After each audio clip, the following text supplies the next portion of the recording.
Et bonsoir à tous, j'espère que vous allez bien. Aujourd'hui, on se retrouve pour un nouveau débrief qui a eu lieu, enfin, pour le match qui a eu lieu lundi soir face à 3, ce derby qui s'est bien passé pour nous. Salut à tous, je vois qu'il y a déjà Darkov et HK qui sont présents sur le live.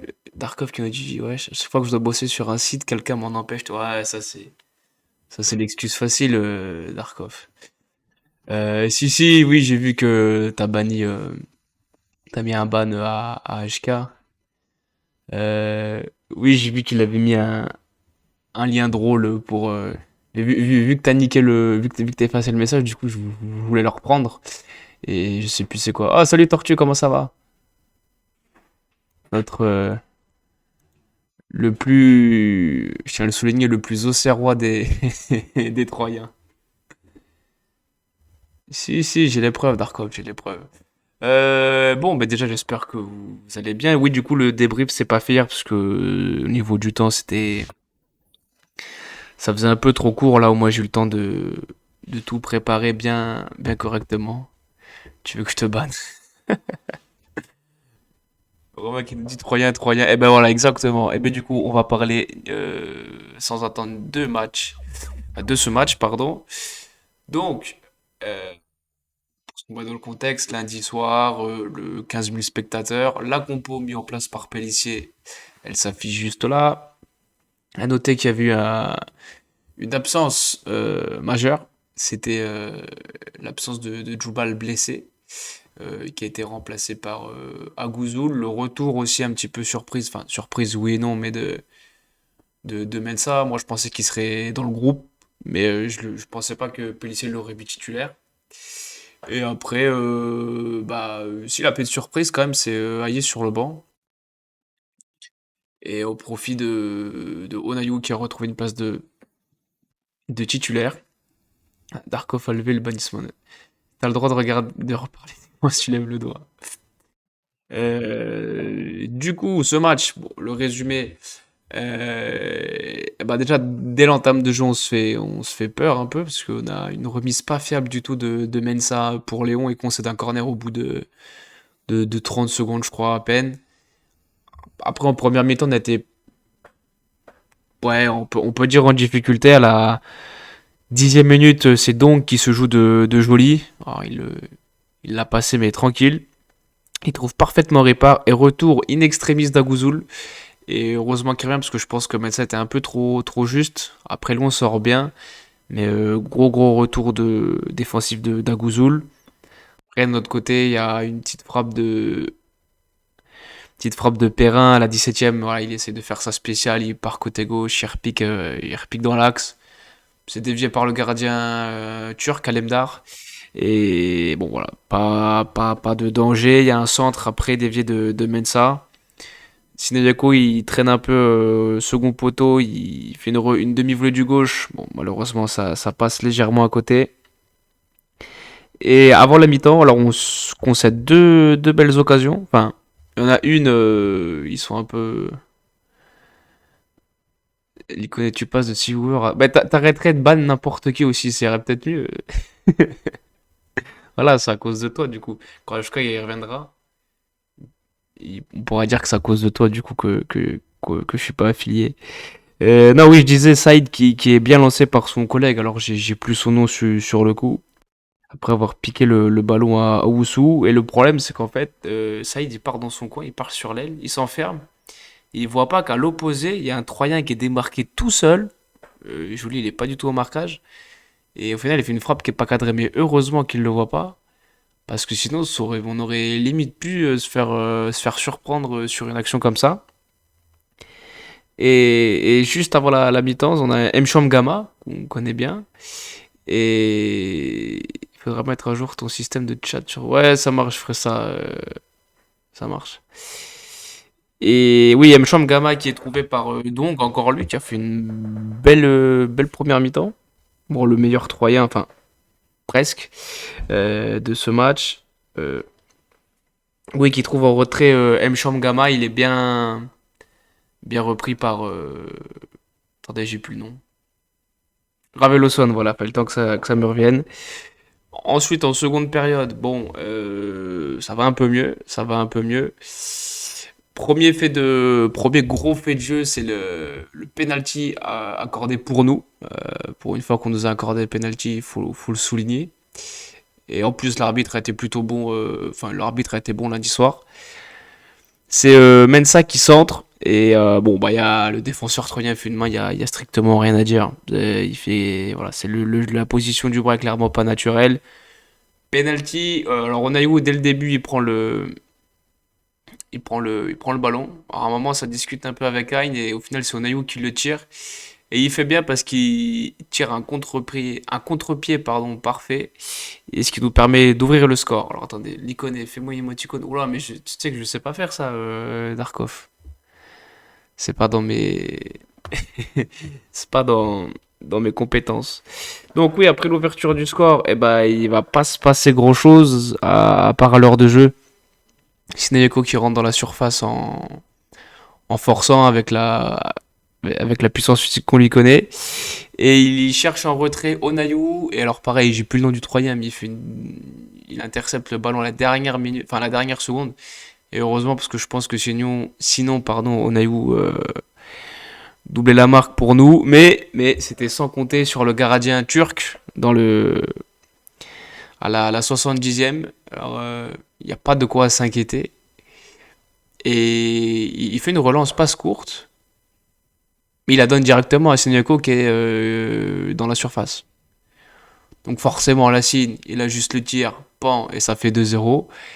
Et voilà. Après, s'il y a juste une petite dernière action, encore une fois, Senyako qui s'est bien montré sur ce match. Il part côté gauche, il trouve Aïn en retrait, mais Aïn ne cadre pas sa frappe, malheureusement. Voilà. Pour le résumé de ce match, maintenant, ce qu'on peut en dire de ce match-là, bah, c'est que voilà, c'est une victoire. Alors, j'irai pas jusqu'à dire que c'est une promenade de santé parce que c'est pas le cas. On était en difficulté notamment en première période. Après, on est monté en puissance au fur et à mesure du match. Pellissier l'a dit aussi en interview d'après-match. Mais je trouve que si on veut vraiment chipoter, je trouve que dans le jeu, c'est pas encore fameux, quoi. Faut pas oublier qu'on jouait 3. Une équipe qui joue son maintien et qui est 17ème. Donc je m'attendais à ce qu'on ait plus de maîtrise au milieu de terrain. Bon, même si ça s'est fait après avec le temps. Mais ouais, je trouve qu'on manque toujours un petit peu de créativité au milieu de terrain. On est un petit peu trop timoré, quoi. J'ai l'impression qu'on n'ose pas trop. Et c'est bien dommage parce que dans cet effectif, on a les joueurs qu'il faut. Alors ça passe sûrement aussi par le fait que Hein et Perrin soient moins réussites. Mais voilà, j'espère que ils vont continuer sur la lancée sur leur montée en puissance face à 3 et continuer sur les prochains matchs. Et aussi un petit mot évidemment pour les supporters, pour le stade.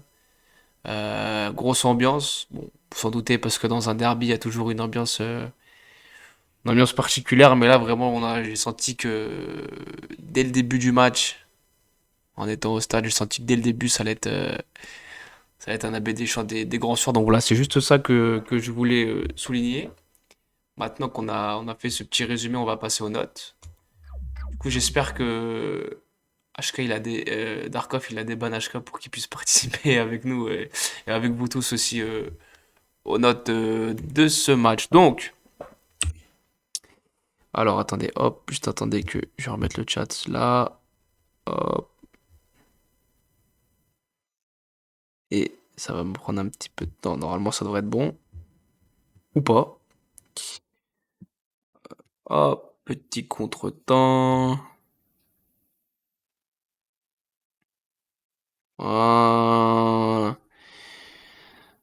Donc, euh, on va commencer par le gardien. Comme d'habitude, Léon, alors je l'ai pas, j'ai oublié de le préciser, mais je viens d'y repenser. Il fait un arrêt. Je sais plus à quel moment, mais en fin de match, il fait un arrêt. Bon, il y avait déjà 2-0, hein, mais pareil, on se fait prendre en contre-attaque. Il a très très bonne idée de faire une grosse sortie. Et nous, de loin des ultras, on s'est dit, voilà, on a tout de suite pensé sait jamais s'il sort un peu trop tôt, si le joueur de Troyen il plonge et qu'il reste au sol. Voilà. Mais non, non, il a fait son match. Faut pas, je l'ai pas précisé aussi, mais c'est un clean sheet. Ça fait 2 matchs d'affilée qu'on prend pas de but, donc je vais mettre bon match. Parce qu'après, j'oublie pas cette toute première action, enfin ce premier fait de jeu là en début de match. Bon, après, c'est pas de sa faute, c'est Mensa qui lui met une bombe pourrie. Mais on va mettre quand même bon match. Parce qu'après, j'ai pas souvenir qu'il ait fait de grosses interventions. Mensa, Mensa, c'est un peu plus compliqué. On va dire que c'est un match de reprise. Pour Mensa, du coup, on va le mettre dans le match correct parce que voilà, il y a ce, comme j'ai dit en début de match, la pomme pourrait à Léon et même je l'ai trouvé un peu moins avec un rendement un peu moins élevé que d'habitude. Là, le problème c'est qu'avec Mensa c'est un très bon joueur mais vu qu'il revient régulièrement de blessure, bah, à chaque fois faut qu'il reprenne le rythme, qu'il retrouve les sensations donc voilà ce qui explique aussi que son match est pas ouf même s'il est pas dégueulasse. En revanche Pelnard ça part tout de suite. Hop hop hop hop hop. Pelnard c'est bon match franchement il a été très très bon sur ce match-là. Agouzoul, franchement, Agouzoul, je vous mens pas, je suis à deux doigts de le mettre dans de très bons matchs parce qu'il y a ce tacle là, Salvateur à la fin sur Ripard. Enfin, sur l'action de Ripard, il a le tacle qu'il faut. Et même, je l'ai trouvé rassurant. Alors, certes, peut-être qu'il apporte pas autant offensivement et dans le jeu et dans l'aura, dans le leadership qu'un Djoubal. Mais franchement, pour avoir été assez dur avec lui, enfin, assez dur. Et il avait très peu, il avait que des miettes de plan de jeu, de temps de jeu, pardon. Et là, au final, ce soir, enfin lundi soir, sur ce match-là face à Troyes, il a été plus que bon.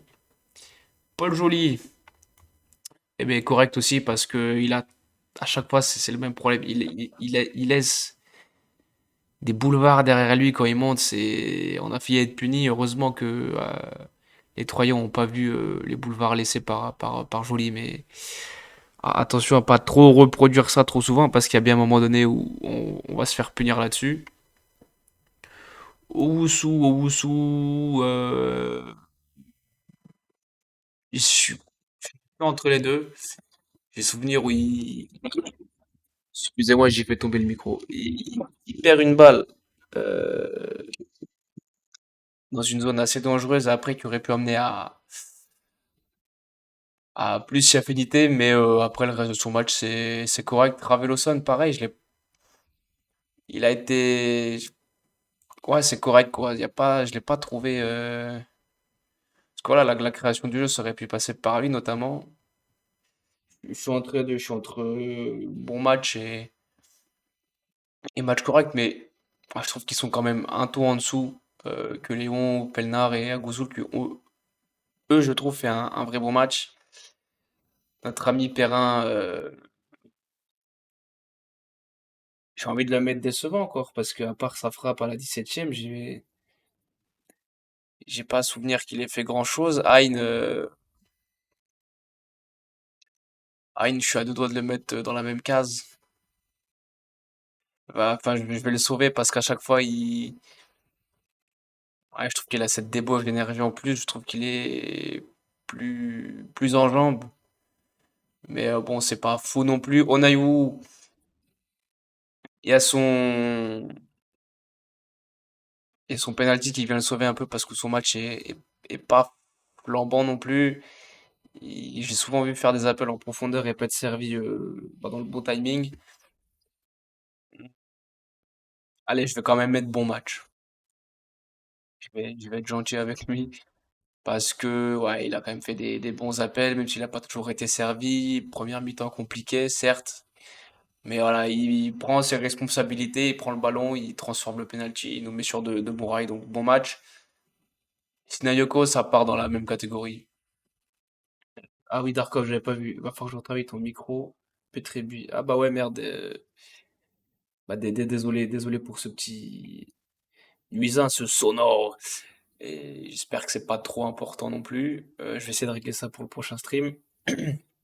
Donc oui, Sinayoko, bah il fait son match. Clairement, il a failli être, bah, il est décisif. Il met le deuxième but. Il aurait pu être passeur aussi.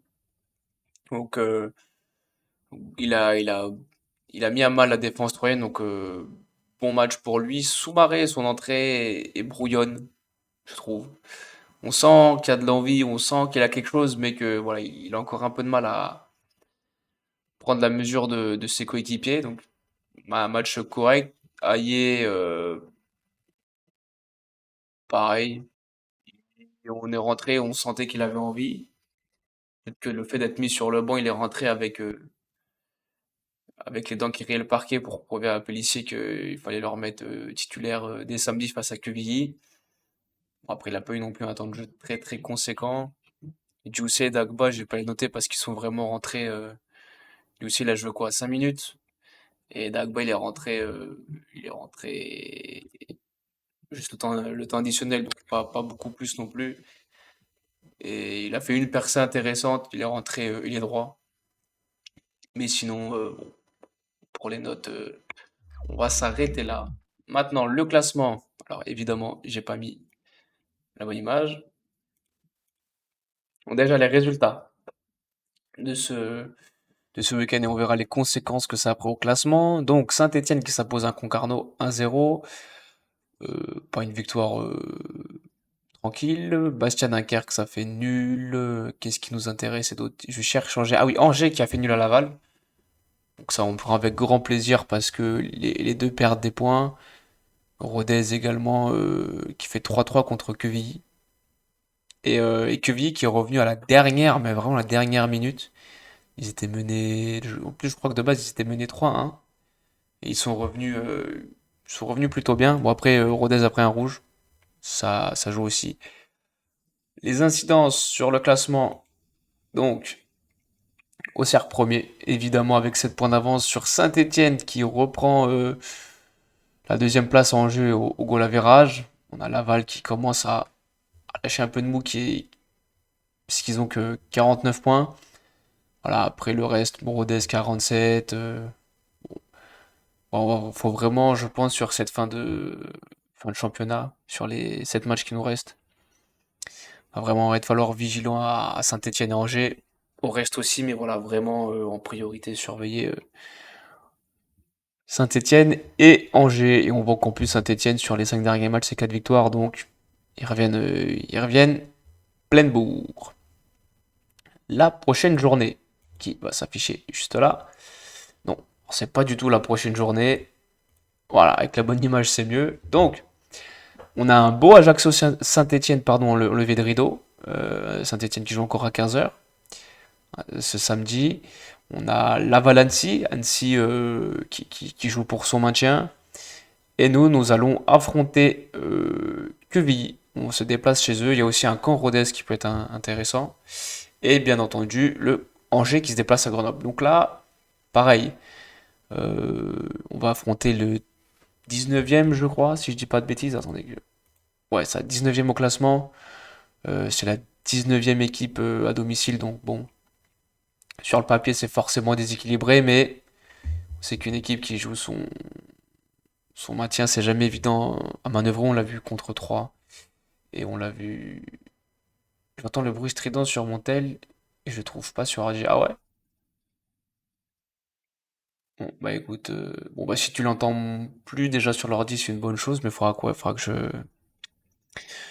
que je regarde ça. Donc, on va s'attarder à notre futur adversaire, Quevilly.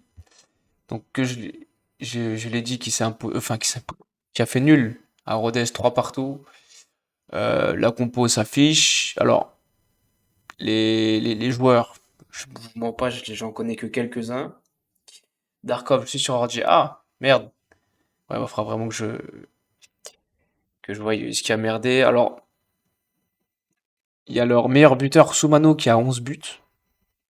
Qui est quand même pas dégueu quand on est 19e de Ligue 2. De marquer 11 buts, c'est quand même pas rien.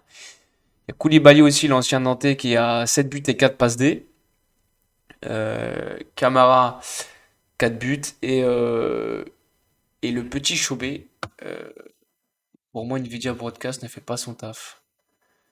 Ouais, c'est possible. Après, faut peut-être que je règle Parce que j'ai eu un problème du micro. Ah non, pourtant les effets sont encore là. Normalement, il devrait plus avoir de bruit, strident sur. Je regarderai ça un petit peu plus tard. Donc oui, voilà pour les joueurs à se méfier, surtout Soumano et Koulibaly. Voilà. Après, il y a Loric aussi, mais bon, il était remplaçant sur ce match-là. Peut-être qu'il va remplacer, parce qu'il est capable de jouer et dans l'axe et piston. Il peut remplacer Roche qui est sorti sur blessure. Voilà, à voir. Après, bon, je pense pas qu'il y ait de quoi trembler. Faudra jouer sérieusement, faudra jouer appliqué, faudra être créatif, j'insiste, au milieu de terrain. Et je pense que ça devrait être pas mal. Maintenant, on va passer à notre compo avant de clôturer ce débrief. Donc, la compo, elle s'affiche là. Un 4-2-3-1 des familles classique. Donc, Mensa Jolie sur les ailes. À moins que, pourquoi pas, Dagba s'y revient bien. Mais je pense que je laisserai quand même joli pour la dynamique. Pelnard Djoubal dans l'axe, en espérant que Djoubal soit à 100%. Sinon, à Gouzoul, il nous a prouvé que face à 3, il était capable de faire le taf. Owusu Raveloson au milieu de terrain. Ain en 10. Sinayoko Naiwu sur les ailes. Et j'ai hésité. J'ai hésité entre Aye et Soumaré. En plus, d'ailleurs, j'ai vu quoi. Aye, j'ai noté 2 fois. Donc, ça prouve vraiment que j'ai hésité à mettre l'un des deux en neuf. Euh, Même si Soumaré, c'est pas mal aussi sur un côté. Mais je sais pas, Soumaré, j'ai envie de voir plus. Il me laisse perplexe ce joueur. Tu sens qu'il en a sous le pied, mais que voilà, c'est encore poussif. Perrin, je le mettrai sur le banc parce que voilà, j'ai dit ça fait beaucoup trop longtemps qu'il est sur le banc. Qu'il est pas décisif, pardon. Donc voilà. Créatif sur le terrain, tu t'es pris pour Galactic Football. Ah ça va, je dis créatif, j'ai pas parlé de fluide, de souffle, tout ça. Je suis resté. Et voilà, après avoir les incertitudes que j'aurais sur ce match-là, si moi je devais faire la compo, ben ce serait déjà tout dépend d'état physique de Djoubal. Voilà. Si Jolie est pas trop cramoise non plus, à force d'enchaîner. Et après, ouais, j'hésiterai entre Soumaré et Aïe. Onaïwu, j'ai envie de le laisser. Parce que je trouve, j'aime bien ce joueur. Vraiment, j'aime bien. Sinayoko, je trouve qu'il a fait un gros match face à 3. Physiquement, il était au niveau du pressing, tout ça, il pèse sur une défense et ça compte beaucoup. Et c'est pour ça que tu mets un Sina qui va user la défense adverse pendant 1 heure et après tu fais rentrer Perrin, qui je pense aura envie de se racheter après sa mauvaise passe. Ah, ça peut être une option aussi. Donc voilà. Et puis on va s'arrêter là parce que je pense avoir fait le tour j'ai parlé du match, de l'ambiance, du match qui nous attendait. Ce sera samedi à 19 h. Donc en multiplex sur quelle chaîne? C'est sur Amazon. Après, je crois qu'à chaque fois, il y a un match en clair sur l'équipe. Je sais pas lequel que c'est. Donc, voilà, tout simplement, je vais vous laisser. Et puis, oui, alors bien évidemment, vous en avez l'habitude, mais vous pouvez me retrouver sur Twitter, Facebook, YouTube, Twitch. Euh, Alors attendez, est-ce que j'ai laissé ça dans le coin? Oui, voilà, tous les réseaux vont s'activer ils